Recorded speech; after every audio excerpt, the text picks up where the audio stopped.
우리가 새해가 되면은 우리나라 사람들은 우리가 명절 때도 그렇지만 두 번씩 복을 받으라고 우리가 새해 복 많이 받으세요 인사를 하죠.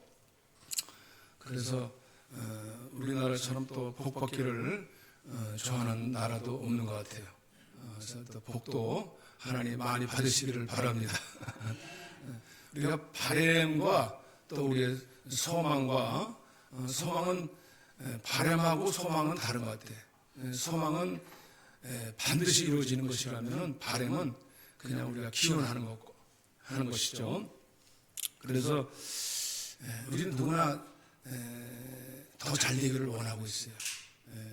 또 그것이 하나님이 정해주신 또 우리 인류에게 주신 원래 하나님의 바람이었습니다. 하나님의 뜻이었습니다. 하나님은 아담에게 처음부터 내가 번성하고 그리고 창대하라 이렇게 하나님께서 복을 주셨거든요. 그런데 그것을 우리 인류가 잃어버렸어요. 우리는 우리 DNA 가운데 우리 가운데 뭐가 있느냐면 잘 되고자 하는 마음이 있어요. 아마 잘 안 되고자 하는 마음이 있는 사람 없을 거예요 아마. 지금은 우리가 그 마음을 잃어버리면 안 됩니다. 저와 여러분은 반드시 잘 될 것입니다. 아멘. 근데 왜 마음에서 자꾸만 우리 마음이 어두울까요? 이게 과연 정말 올해 편안히 잘 살 수 있을까? 지금도 미래가 깜깜해가지고 안 보여. 미래가 안 보여. 점점 갈수록 어두워. 소망이 안 보여. 그런 사람이 있는가 하면은 점점 마음이 환해지고 뿐만 아니라 앞으로 잘 될 거라는 마음이 자꾸 하나님이 그런 은혜를 주시는 거예요. 우리가 하나님 앞에 나오면서 우리가 하나님 은혜가 무엇이냐면 하나님 은혜는 우리가 가장 큰 하나님의 가장 큰 은혜가 뭐냐면 내가 은혜가 뭡니까? 은혜가 뭐라고 생각하세요? 은혜는 내 죄를 사함받은 거예요. 죄를 사함받은 거. 이 죄를 사함받았고 이 죄를 사함받았으면은 이 마음의 문이 하나님께 활짝 열리게 되는 줄 아시길 바랍니다. 은혜를 받으면은 이게 마음이 활짝 열리게 돼 있어요. 그러면은 하나님은 자기 아들을 주시니까 어떤 것을 주시지 아니하겠느냐 말씀하셨어요. 아들을 내어주시니까 그 무엇을 주시지 아니하시겠느냐. 그 약속의 말씀이 내 마음에 확 들어오는 거예요. 그러면 그냥 잘 될 것 같은 마음이 반드시 이루어져요. 그리고 그 믿음 가지고 우리가 철저하게 기도하고 구합니다. 하나님이 응답하실 때 하나님께서 그것을 여러분 가운데 삶 속에서 이루실 줄로 믿습니다. 우리는 과연 이것이 되어질까 하지만은 바랄 수 있는 중에 바라고 믿었다 그랬어요. 아브라함은 바랄 수 있는 중에도 바라고 믿었을 때 그것이 그대로 이루어졌다는 거예요. 우리는 그것을 지금까지 우리는 그냥 지금까지 처한 우리 그 과거의 현재 과거를 보면서 우리가 때로는 마음이 대체적으로 다쳐질 때가 있어요. 그러나 저와 여러분은 은혜가 필요한 줄로 믿으시길 바랍니다. 이것이 하나님이 잘되고 안 되는 것은 하나님의 은혜에 달려있는 줄 아시길 바랍니다. 하나님의 은혜가 있으면 하나님은 잘되게 돼 있어요. 우리가 하나님 잘 되는 저 여러분이 잘되게 되는 줄로 믿으시기를 바랍니다. 이제 우리 시야가 점점 열려지시기를 바랍니다. 아브라함에게도 도대체 제가 나이를 먹어갈수록 점점 보이질 않는 거야. 하나님 약속이 보이질 않는 거야. 그러니까 하나님께서 바깥으로 내보내셔가지고 지금은 우리가 별이 안 보이잖아요. 저 밖에 별을 보아라.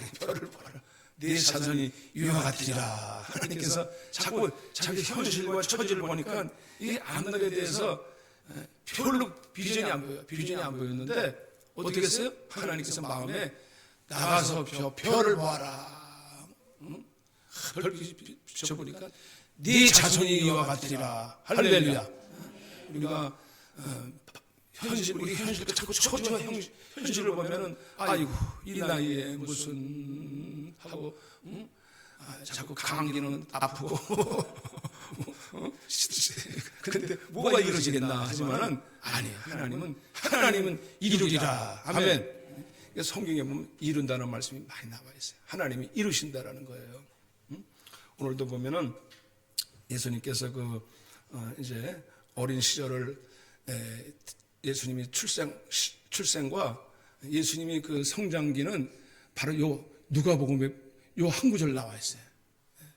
이 대목에 예수님이 어떻게 자라셨는가가 좀 나와 있는데 예수님이 그 부모님을 따라서 그 유월절 절기를 지키기 위해서 그 예루살렘으로 갔다가 그 이제 모든 관례를 마치고서 집에 돌아오는 길에 아니 아들 예수가 분명히 당연히 있을 줄 알았죠. 하룻길을 걸어갔는데 다시 이제 끝마치고 집으로 가는데 예수가 없는 거예요. 아니 그럴 수 있을까? 어떻게 12살 됐는데 옆에 없었을까? 왜냐하면 그 당시에는 이제 그 많은 사람들이 다 그 동네 사람들이 함께 인근 친척들끼리 친지까지 같이 가거든요. 그러니까 거기에 그냥 많은 무리들하고 섞여서 당연히 따라올 줄 알았는데 찾아보니까 없는 거예요. 그래가지고 이제 다시 돌아서 다시 예루살렘 성전으로 가봤더니 거기 뭐하고 계셨어요? 예수님이 그 성전 랍비들하고 선생들하고 성경을 나누고 있어요. 성경 공부를. 질문도 하고 대답도 하는데 지혜가 선생들하고 듣기도 하고 묻기도 하시니 듣는다가 그 지혜와 대답을 놀랍게 여기더라 그랬어요. 그랬더니 부모님이 이제 가서 어찌하여 우리에게 이렇게 했느냐? 아니 왜 같이 오지 않았느냐? 그러니까 예수님이 뭐라 하셨느냐? 내 아버지와 우리가 얼마나 근심했는지 알았냐? 혼내려고 그랬더니 어찌하여 나를 찾으셨나이까? 내가 내 아버지 집에 있어야 될 줄을 알지 못하셨나이까? 그러는 거예요. 이 말씀이 의미심장한 말씀이에요. 여태까지는 그냥 혈육으로 난 예수인 줄 알았어요. 그 말씀에 딱 들었는데 그때도 못 깨달았어요. 예수가 누구지? 예수가 누구야? 여태까지 그냥 맨날 집에서 그냥 뭐 같이 키우다 보니까 동생들을 같이 키우다 보니까 그냥 내 뱃속에서 나왔으니까 내 아들인 줄 알았어요. 근데 딱 예수님께서 12살 되던 해에 예수님이 성전에서 가르치시면서 대답하시면서 뭐라고 말씀하셨냐? 내가 내 아버지 집에 있어야 될 줄을 모르셨나이까? 이렇게 말씀하시는 거예요. 그런데 그 부모는 아직도 깨닫지 못하더라 그랬습니다. 그러면서 예수님께서 이 말씀을 대해서 아직도 깨달음이 없었더라.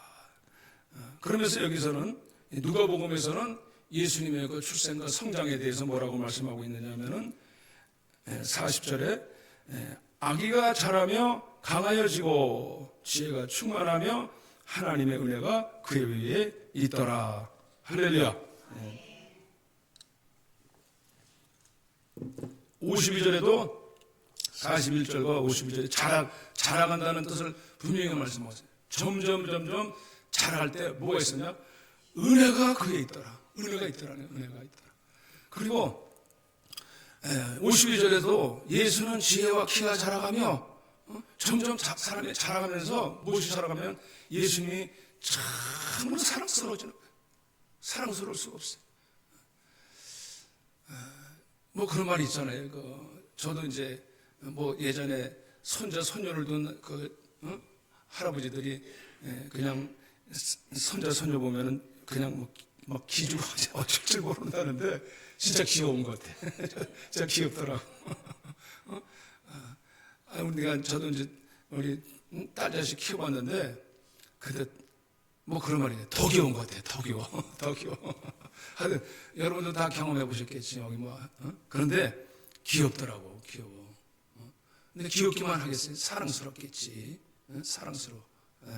그런데 이게 이제 자라가면서 점점 성장해가면서 이것이 이제 동시적으로 무엇이 더 있었느냐? 강하여지고 지혜가 충만하며 하나님의 은혜가 그에 있더라. 이것이 모든 것이 하나님의 은혜가 있더라는 거예요.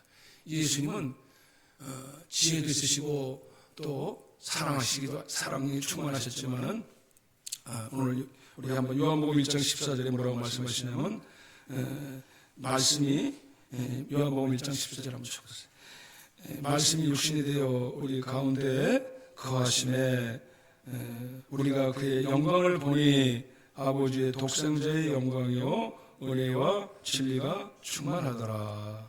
아멘. 우리가 예수 그리스도를 볼 때에 우리가 그의 모습을 볼 때에 아버지의 독생자의 영광이요 은혜와 진리가 충만하더라. 아멘. 예수님은 장성할수록 점점 충만하더라 했어요. 자라갈수록 은혜와 진리가 충만하더라. 하나님의 사랑이 충만하다는 거예요. 하나님의 은혜가 충만하다는 거예요. 여러분은 인생을 살아갈수록 무엇이 점점 충만해지고 무엇이 무엇 안에서 자라가고 계십니까? 우리가 인생을 살아가면서 우리가 두 가지가 공존하고 있어요. 이 세상에는 하나님의 은혜만 있는 게 아니잖아.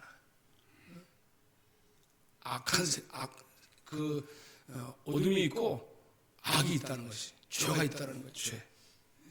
여러분, 우리가 성장이라는 것이 비단 자라나고 성장한다는 것이 비단 우리가 하나님의 은혜 가운데서 자라가라 그런 말씀이 있지만은 그러나 우리 안에 있는 내적인 죄도 이것이 점점 우리 안에서 커져갈 수 있다는 사실을 아시길 바라요.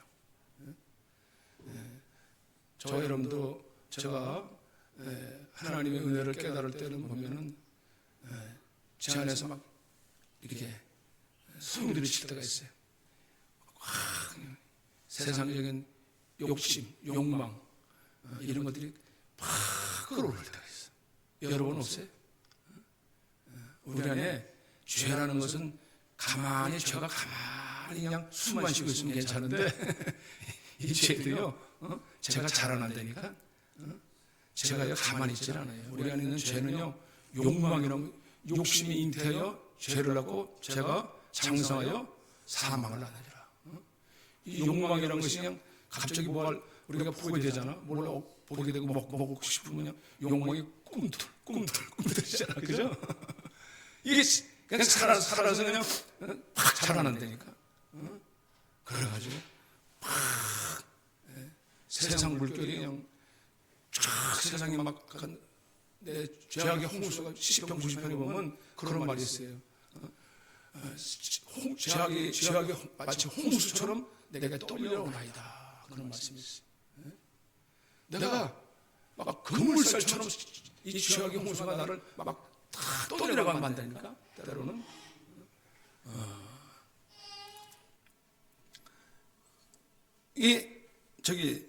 사람이 본성이라는 것이 이 세상이 가만히 있질 않아요. 세상이 갑자기 그냥 팍 밀려온다는 거예요. 그러면 하고서는 세상이 사람이 욕심을 끌려서 미혹당하는 이유는 무엇입니까? 욕심이 잉태한다. 욕심이 가만히 있질 않아. 욕심이 자라난다니까요. 세상 인류가 왜 공통적으로 멸망하는 이유는 뭐냐? 욕심이 점점 커져가지고 인류가 멸망을. 노아 홍수 때 뭐예요? 죄가 차고 넘쳐가지고 더 이상 이제는 마치 이 지구가 가스가 가득 찬 거야. 뱃속에 이게 가스가 가득 차면 뭐가 나와요? 거시기가 나오잖아. 그러니까 가득 이 세상이 너무 제가 관영해가지고 성경에 창세기 6장에 제가 관영해서 가득 찼어요. 믿는 사람조차도 이제는 하나님 앞에 더 이상 참을 수가 없는 거예요. 그러니까 다 그냥 떠내려가 다 쓸려버리는 거예요. 예전에 제가 시골에 살았을 때 수세식에 보니까는 이제 이게 수세식 그거 거시기를 안 치면 어떻게 돼요? 점점 쌓아 올라가더라고. 그냥 암모니아 냄새가 확 코를 찔러가지고 또 들어가면은 그냥 거기에 그냥 막 부대기들이 벌박을박을하고 그냥 그냥 변을 보다가 이크하고 죄송합니다만 그냥 쇠파리들이 징징 돌고 쳐야 돼. 올라온다니까 점점 커진다니까. 그래서 노아 시대고 소돔과 고모라 시대도 이 죄가 점점 차니까 이젠 남자가 여자를 좋아하는 게 아니라 남자가 남자를, 여자가 여자를 좋아하는 시대가 돼서 동성 시대가 돼서 유럽에 가보니까 동성이 이제는 뭐 자연스러워. 우리 커플 됐어. 아니 심지어 큰 개를 놓고서 옆에다 개하고 결혼하는 사람도 있더라고. 개를. 이게 얼마나 이 죄라는 것이 자라나면은요, 죄가 죄인지를 모르게 된다니까요. 그게 그냥 자연스러워져요. 왜냐? 세상이 다 그렇게 사니까. 그래서 그냥 다 드레스를 입히고 뭐냐, 개에다 드레스를 입히고선 아주 큰 개하고 이렇게 포즈를 치고서 결혼식 치르고 말이지. 전혀 굉장히 어색하지 않은 것처럼 그런 시대가 되어졌어요. 하여간에 그래서 이것이 세상은 점점 갈수록 남에게 악한 피해를 주면서도 재밌다는 거야. 재밌다 그래. 보이스피싱 같은 거 얼마나 악한지 몰라. 그것들이 다른 사람 피해를 주고 큰 고통을 주는데도 남을 피해를 주면서도 재밌네. 재밌네. 이게 사람이 죄라는 것이요, 이게 점점 커진다니까. 죄가 그냥 가만히 눌러 있는 것 같아요. 죄를 가만 내버려두면요, 죄도 장성한다고요. 죄도 장성한다. 그래서 저와 여러분들이 이제 우리는 우리 예수 그리스도 앞에서 저와 여러분들은 우리 한번 에베소를 보시겠어요? 에베소서 4장에 보면 이렇게 말씀하고 있습니다. 이제 에베소서 성도들에게 경고하는데, 너희들이 에베소서 4장 19절에 보면은 그들이 너희가 하나님의 생명에서 떠나 있도다 하면서 오직 너희는 그들이 감각 없는 자 되어 자신을 방탕에 방임하여 모든 더러운 것을 욕심으로 행하되 오직 너희는 그리스도를 이같이 배우지 아니하였느니라. 그렇게 말씀하시는 거예요. 그래서 22절에 너희는 유혹의 욕심을 따라 썩어져가는 구습을 따는 옛사람을 벗어버리고, 이거 옛사람 따라가면요, 이거 가만히 있지는 않다니까요. 점점 이것을 우리가 구습을 따라서 이것은 구습을 따르게 되어 있어요. 세상의 문화, 세상의 것들을 그대로 그냥 모방하면서 그냥 살아가는 거예요. 감각 없는 자 되는 거예요. 하나님 앞에서 전혀 죄가 죄인지도 모르고 그저 무참하게 하나님 앞에 살다 보면 자기 백성일지라도 하나님 먼저 심판하신다는 거예요. 우리가 정말 신앙생활 하다가도 우리는 거기에 머물러 있으면 안 됩니다. 초보에 머물러 있으면 안 됩니다. 신앙 경륜이 오래 되어 있다고 해가지고 신앙이 히브리서 5장에 있는 것처럼 우리 믿음 생활을 거기에 머물러 있으면은 날마다 하나님 말씀을 이제는 마치 하나님 말씀을 받아서 우리가 그런 선생이 되어져서 남을 가르칠 자리에 있어야 되는데 여전히 우리는 그냥 뭐예요? 어린아이 같은 신앙이 되어진다는 거예요. 그래서 어린아이 같은 신앙은 뭡니까? 어린아이가 뭐예요? 자기만 알아. 자기만 알고 자기 입장에서만 생각하려고 그러고, 하나님 말씀을 들어도 하나님 말씀을 날마다 답습을 해. 날마다 훈계를 똑같이 들어. 그럼에도 불구하고 어떻게 해요? 그 말씀이 내 안에 생명으로 오질 않아. 은혜로 와야 되는 거예요. 은혜로 와야 돼요. 이 말씀을 경험해야 되는 거예요. 하나님 말씀을 내가 경험해서 그 말씀대로 살아고, 그리고 그 은혜를 누리는 삶을 살아가야 되는데 그거를 못하는 거예요. 그래서 하나님 앞에서 세상 사람들이 말씀에 살 수가 넘어갑니다. 자기는 굉장히 똑똑한 척을 하는데 속아 넘어가더라고요. 세상에 사람은 뛰는 놈이 나는 놈이 있다고. 뭔가 좀 성공하고 좀 돈 좀 있으면요, 금세 이렇게 냄새를 맡고 와서 이제 이거 부자 된다고. 그냥 막 이거 한번 크게 한번 대박 나보자고. 그러면 사람들은 욕심이 과한다고. 욕심이 과해요. 사람들은요, 돈이 있으면요, 그냥 그것으로 만족하지 않아요. 더 부자 되려고, 더 쌓으려고. 그래가지고 꼭 전재산 투자해가지고 큰 빌딩 짓고 사업하다 보니까 그냥 와르르 무너지는 거예요. 그리고 하루아침에 그냥 그것이 그런 사실들이 드러난 것이 빙산의 일각에 지나지 않습니다. 많은 사람들이 한때는 그렇게 그냥 유명한 인기인들 보면 유명한 연예인들 그런 사람들 많이 얘기 듣잖아요. 돈 한참 벌고 막 인기고 전성시대 누리다가 이제 어느 정도 성공하면은 그 다음에 큰 옆에 주변 사람들이 나타나가지고 여기 한번 투자해보라고, 저기 한번 투자해보라고. 욕심을 자꾸 부추기는 거예요. 욕심을 부추기는 거예요. 물론 올바른 뜻에서 할 수 있겠죠. 그런데 막 욕심이 잉태하면, 욕심을 부르면 우리 육신의 정력, 안목의 정, 인생의 자랑 이것이 불러지면은 점점 이것도 자라난다니까. 저는 저와 여러분들은 주님의 은혜 가운데 자라나시기를 바랍니다. 우리가 은혜 가운데 자라나지 않으면은 이 악에서 우리 안에서 막 이게 삶의 균형이 깨져버려요. 깨져버려요. 그래서 여기 보면은 에베소서 3장에 말씀한 것처럼 너희는 오직 에베소서 4장 15절에 오직 너희는 사랑 안에서 참된 것을 하여 범사에 그에까지 자랄지라. 그는 머리니 곧 그리스도시라. 오늘 예수님의 그 부모가 이렇게 이제 장애에 동행하는 줄 알았어요. 당연히 있는 줄 알았다고. 오늘도 저희들이 감각 없는 자 되면은 그럴 수 있다니까. 오랜 동안 교회 생활하면은 나 예수 믿고 나 예수님 나와 동행하고 있겠지.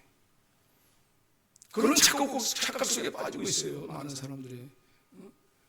요즘 우리가 코로나 시대 예전에 통해가지고 믿음 생활을 어떻게 해요? 그냥 시종일관 그냥 무념무상으로 그런 식으로 한다고. 하나님 앞에 나오질 않아. 예배 앞에 나오질 않아. 그러면서 예수가 당연히 있는 줄 아는 거예요. 집으로 돌아가면서 예수가 있는 줄 아는데 다시 그래서 그제서야 이제 발견하고선 다시 성전으로 돌아가니까 뭐라고 합니까? 예수님이 내가 내 아버지 집에 있어야 할 줄 알지 못하십니까? 하고 말씀하고 있는 거예요. 이것을 주님께서 왜 말씀하십니까? 아버지 집에 있을 줄 모르셨나이까? 이건 다시 말해서 예수님에 대해서 모르고 있다라는 거예요. 예수님에 대해서. 그냥 효력적인 예수. 내가 이 땅에서 그저 인류를 위해서 십자가에서 죽으신 예수. 그 정도의 상식적인 수준으로 우리가 예수를 아는 거하고 정말 예수님이 그리스도로 오셔서 정말 날 위해서 죽으신 것이 피 흘리고 살을 찢기신 것이 여러분 안에 신령하게 은혜로 체험되시기를 축복합니다. 할렐루야. 이것을 우리가 체험하지 못하고 경험하지 못한다면은 우리는 이것을 가지고 마치 그저 예수 믿어가지고 내가 좀 착한 사람, 성인군자가 되는 식으로 우리가 알면 안 돼요. 우리가 얼마나 쉽게 우리는 타락성을 가지고 있다는 사실을 우리가 알아야 돼요. 그걸 모르면은 절대로 우리 안에서 정말 내가 예수님이 절대로 아끼시지 않고서는 우리는 절대로 우리가 은혜 가운데 갈 수 없다는 사실을 알아야 돼. 은혜가 아니면은 우리는 설 수 없는 사람들이에요. 아무리 종교적으로 아무리 철저하게 자기 자신을 분쇄하면서까지 열심히 살아도 하나님 앞에서 은혜가 아니면 하나님 앞에 설 수 없는 죄인이라는 거예요. 바울은 자기가 자신이 은혜 받기 전에는 뭐라 그랬냐? 내가 죄인 중에 괴수라고 그랬어요. 죄인 중에 괴수. 전에는요, 그가 최고로 아주 뛰어난 학자고 최고로 아주 명문가고 명문 학교를 나왔고, 그리고 최고로 아주 히브리인 중에 히브리 율법은 최고로 잘 지키는 사람인 줄 알았어요. 하나님을 최고로 잘 지키는 사람인 줄 알았다니까, 착각했다니까.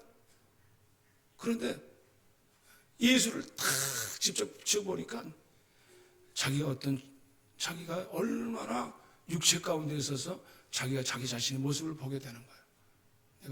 그래서 죄인 중에서도 괴수였다. 자기만을 최고로 잘 나가기 위해서 사람들을 막 잡아 죽이면서 기독교인들을 목줄르기 위해서 막 달리던 사람이었다고. 그것을 빌어서 발견하게 되는 거예요.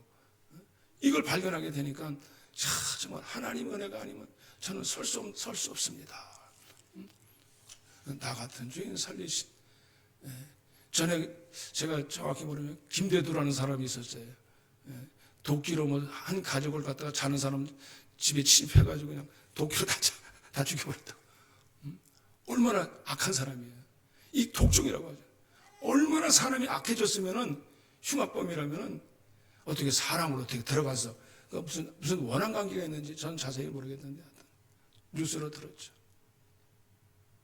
어떻게 사람을 도끼로 쳐 죽여요? 죽일 수 있겠죠. 얼마나 이 안에 흉악한 마음이 있었으면 죽이고자. 그래서 사람이 이 죄가 심해지면요, 시기하고 다투고 나중에 살인까지 잘해요. 살인. 우리가 갑자기 세상에 우리가 주변에 그런 일을 보잖아요. 서로 미워하다가 죽이내니까요. 죽을 수도 있다니까. 이게 사람이 그냥 이 제가 잘해요. 제가 잘한다고. 그래서 흉악해집니다. 오늘 예수님께서 내가 아버지 집에 있어야 될 줄 알지 못하고, 예수님이 또 한 번 아버지 집에 대해서 말씀하셨는데, 왜 아버지 집을 말씀하셨냐 하면, 내 아버지 집에서 장사하는 집을 만들지 말라. 장사. 그래서 종교꾼들은 무슨 일을 했어요? 거기서 예수님 당시 때 그 재물 가지고 장사를 해가지고 이득을 남겼다고. 그러니까 거기에 거룩한 모습이라든지 죄를 정말 사하고자 바꾸는 그런 모습은 없고, 그냥 순전히 그냥 장사 속이 돼버린 거예요. 장사 속이. 내 아버지 집에 거기 막 장사꾼이 판을 치고 있는 거예요. 그냥 주님께서 막 뒤집어서 다 떼쫓아버렸어요. 오늘날 우리가 신앙이라는 것을 통해서 하나님께 나와서 내 이득만 보겠다. 내 이득만 보겠다. 내 수단만 채우겠다. 이런 모렴치한 마음을 우리가 그걸 못 쫓아내면은 우리 마음속에서도 우리가 하나님 앞에 나와서 정말 은혜가 무엇인가를 모를 수 있어요. 내 아버지 집에서 내 인생에 대해서 정말 내가 하나님 앞에 나와서 내가 정말 하나님의 은혜가 무엇인가를 저 여러분들은 주님 앞에서 정말 발견하시기를 바랍니다. 죄짐 맡은 나의 구주 어찌 좋은 친구지. 주님께서 내 죄짐을 맡아주셨습니다. 주님께서는 단번에 십자가에서 히브리서 9장에 뭐라고 말씀하세요? 단번에 죽으셨다. 히브리서 9장을 히브리서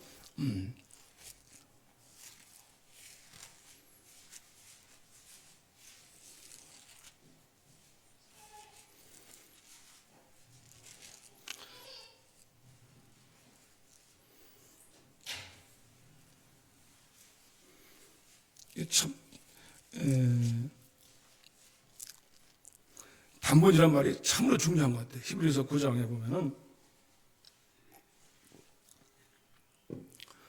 9장 12절에 염소와 송아지의 피로 하지 아니하고 9장 12절에 보면 오직 자기의 피로 영원한 속죄를 이루사 단번에 성소에 들어가셨느니라. 그래서 그분이 우리를 제물 되어 주셔가지고 우리를 거룩히 하신 줄로 아시기를 바랍니다. 왜냐하면 우리가 송아지 염소 피로도 우리가 죄를 사함 받았지만은 우리가 어떻게 거룩하게 될 수 있어요? 우리는 어떤 방식으로도 거룩하게 될 수 없어요. 그런데 오로지 예수님 때문에 거룩하게 되는 줄 아시길 바랍니다. 여러분, 나는 어떻게 나 같은 사람이 거룩하게 돼? 김대두가 그런 사람이 있는데 나중에 그 사람이 어떻게 바뀐 줄 아세요? 사형수였는데 너무 사람을 못 죽여가지고 안타까워서 더 죽였어야 되는데 그랬던 사람인데 그 사람이 교도소에 들어서 교화돼가지고 예수 믿게 되니까 정말 하늘 가는 높은 길이 너무 은혜가 되니까 나 같은 죄인 살리신 하면서 자기 장기를 다 내어놓고 정말 하나님, 저는 정말 이 죄인이 하나님의 천국에 갑니다. 은혜로 간다는 거예요. 그렇게 몹쓸 했음에도 불구하고 그가 단디 하나님 앞에 설 수, 그렇게 되는 것이 마음이 씻어진 거예요. 세상에 그 어느 곳으로도 씻을 수가 없습니다. 우리는 우리 인생의 죄는요, 뭐 내가 의롭게 되고 내가 최고로 잘났고 자랑했던 것 다 이것까지도 하나님 앞에 내놓을 수가 없어요. 절대로 내놓으면 우리의 자랑 내놓을 수 없습니다. 오로지 예수님이 십자가에 죽으심으로 말미암아 우리가 거룩게 되어지고 우리가 그분을 기쁘게 섬길 수 있는 은혜로까지 나가게 하실 줄로 믿으시길 바랍니다. 내 힘으로는 안 되는 거예요. 그 은혜가 우리 안에서 자라가야 되는 것입니다. 하물며 영원하신 성령으로 말미암아 흠없는 자기를 하나님께 드린 그리스도의 피가 어찌 너희 양심을 죽은 행실에서 깨끗하게 하고 살아계신 하나님을 섬기게 하지 못하겠느냐. 이런 그 새 언약의 중보자신이 말씀하시는 거예요. 그분이 우리를 깨끗하게 하신다는 거예요. 여러분 어떤 죄가 졌더라도 주님의 피로 깨끗해졌습니다. 할렐루야. 우리 주님 옆에 나와서 내가 뭐 우리가 자꾸 그게 겸손한 게 아니에요. 우리는 거룩하게 된 거예요. 그래서 우리가 단번에 죽으심으로 말미암아 우리가 우리 마음을 깨끗하게 할 뿐만 아니라 양심까지도 변화되는 줄로 아시기를 바랍니다. 그래서 저와 여러분들이 그러므로서 사람들은 우리가 그러므로 그랬어요. 10절에 보면 10장 19절에 보면 그러므로 형제들아 우리가 예수의 피를 힘입어 성소에 들어갈 탐령을 얻어다가니 우리가 그 길로 들어가자. 할렐루야. 여러분 오늘 예수님께서 또 한 번에 내가 아버지 집에 있어야 될 줄 알지 못하셨나이까 하는 것은 여러분 우리가 정말 하나님 은혜를 받기 위해서 어디로 가야 됩니까? 아버지 집으로 나오시길 바랍니다. 아버지 집. 아버지 집으로 오시길 바라는 거예요. 저 여러분들이 은혜 받는 장소는 물론 하나님은 어디 곳에나 하나님은 은혜를 주실 수 있지만은 우리 삶의 은혜의 근거는 어디서 나옵니까? 예배하는 곳. 이 하나님의 집에서 하나님이 은혜를 베푸신다는 사실을 아시길 바랍니다. 왜냐? 이 성전이라는 개념을 우리가 알아야 돼요. 물론 가정교회도 있어요. 가정교회도 있지만 아무리 가정교회라도 두 가지 꼭 있어야 될 것이냐면 번제단과 제단이 있어야 돼요. 번제단. 그것을 번제단을 반드시 제물을 드리는 곳에 반드시 들어가야 되는 것입니다. 내가 나를 거기다 내려가야 돼.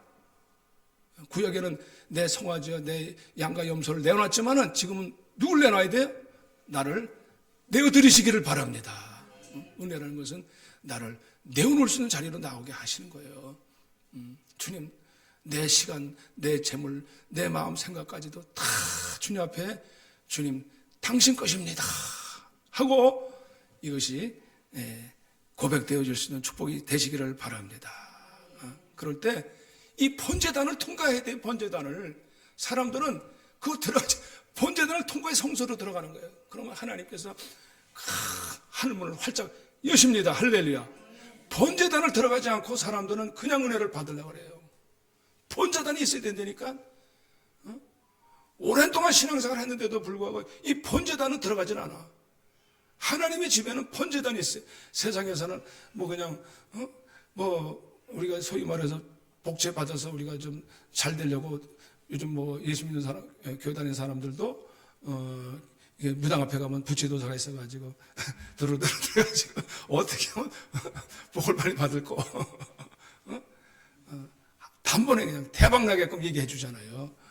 그거 바로 그런 방법 없습니까? 이때니까요. 어디 있어? 하나님 앞에 나오시기 바랍니다. 하나님이 하늘문을 활짝 여시고 하늘문을 열고 내가 복을 부어 주지 아니하나 보라. 할렐루야. 하나님은 30배, 60배, 100배로 부어 주십니다. 아멘. 그런데 문제는 뭐예요? 이 번제단, 이 제단 앞에 나와야 돼. 제단 앞에 내가 나를 드려야 돼요. 내가 옛사람을 십자가에 못 박으시기를 바랍니다. 내가 주님 앞에 나와서 그 은혜를 받아야 되는 거예요. 우리가 그것은 고사하고 하나님 앞에 나와서 은혜를 받아야 하나님이 하늘문이 여기 열리실 줄 믿으시길 바랍니다.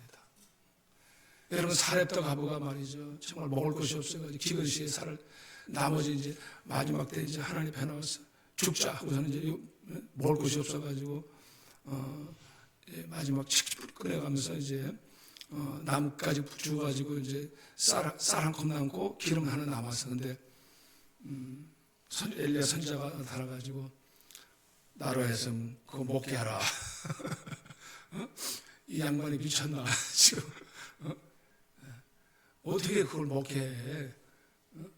아니, 이 사람 양심 있어야지. 젊은 털파는 남자가 나타나가지고 여인이 이제 자식하고 그거 먹고 죽으려고 그랬는데 어차피 죽어. 그걸 나로 하여금 나를 대접하게 하라. 근데 여인이 그 믿음을 가진 거예요. 그리고서는 그랬더니 어떻게 했어요? 그 집에 양식이 끊어지지 아니했더라. 그걸 먹였더니 어떻게 했어요? 그리고서 뭐래? 그릇을 무조건 빌려오래요. 그릇을 무조건 빌려오라는 그릇을. 그러니까 하나님께서 그 집에 기름을 많이 빌려왔어요. 빌려왔더니 어떻게 해요? 하나님께서 그릇을 빌려온다고 다 채워주시는 거예요. 채워주셔. 신기할 정도로 채워주시는 거예요. 야, 무슨 동화 같은 얘기냐? 아닙니다. 하나님이 여러분이 마음을 믿음으로 활짝 여시기를 바랍니다. 은혜라는 것은 그냥 하나님이 거둬주시는 선물이에요. 할렐루야.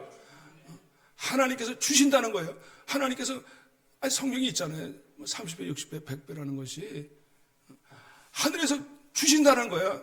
말라기서에도 있고 말라기서에도 있단 말이 있습니다. 아니, 어떤 사람은 그런 거 있잖아요. 우리가 천성적으로 태어나면서부터 복을 받은 사람이 있잖아요. 그걸 누가 주신 거예요? 다 하나님 주신 거라고, 사실은. 그러나 우리가 믿는 사람도 이제 하나님께서 우리가 처음에는 이렇게 우리의 처지가 형편이 어렵다 할지라도 우리 하나님께 믿음으로 나가서 우리가 주님 앞에 제단 앞에 나가서 하나님 앞에 내가 정말 하나님의 은혜를 구하게 될 때 하나님께서 정말 주님, 내가 이 죄를 못 끊습니다. 내가 이거 정말 내가 너무 어렵습니다. 감당하지 못합니다. 이 모든 것을 능히 하나님께서 이기게 하실 줄로 믿으시기를 바랍니다. 우리는 인생이라는 것이 후회가 막심하잖아요. 아이고, 후회가 막심하다는 뜻이 뭐야? 그 후회하면서 똑같은 짓을 반복하면서 그 짓을 또 하는 거예요. 후회라는 것은. 후회는 반성을 할 수 있을지 몰라도 반성 가지고 힘들어. 우리가 하나님 앞에 나와서 은혜를 주시면 그 은혜를 주시면 내가 마음에 돌이키는 힘을 주시고 하나님의 왕의 성령의 힘을 주시고 우리가 하나님의 왕에서 앞으로 자라갈 수 있는 믿음으로 축복해 주시기를 바랍니다. 할렐루야. 우리가 인생에 후회가 많아. 아이고, 이게 저도 그럴 때 있었어요. 이제 아이고, 이거 왜 이러지? 아이고, 안 되겠다. 그러니까 하나님 앞에 나가서 은혜를 구하면은 아이고, 이거 내가 이제는 멍석 깔아준다 그래도 내가 안 하다. 왜? 그거는 내게 정말 나를 얼마나 미련하고 어리석게 만드는 짓인가를 내가 다시 한번 알기 때문에 다시는 돌이키지 못하는 후회를 하지 않기 위해서 후회 없는 삶을 살기 위하여서 저와 여러분들이 믿음 앞으로 나가시길 바랍니다. 하나님 약속 앞에, 하나님 언약 앞에 나가시기를 바랍니다. 내 아버지 집에는 거하는 것이 많도다. 내 아버지 집에는 풍족하다. 하나님께서 내 아버지 집에는 풍족하다. 데살로니가 교인들이 왜 무엇이 아쉬워서 그 없는 가운데서 하나님께 제물을 드렸겠어요? 하나님께서 너희를 풍족하게 하나님께서 채우신다는 그 믿음을 가졌어요.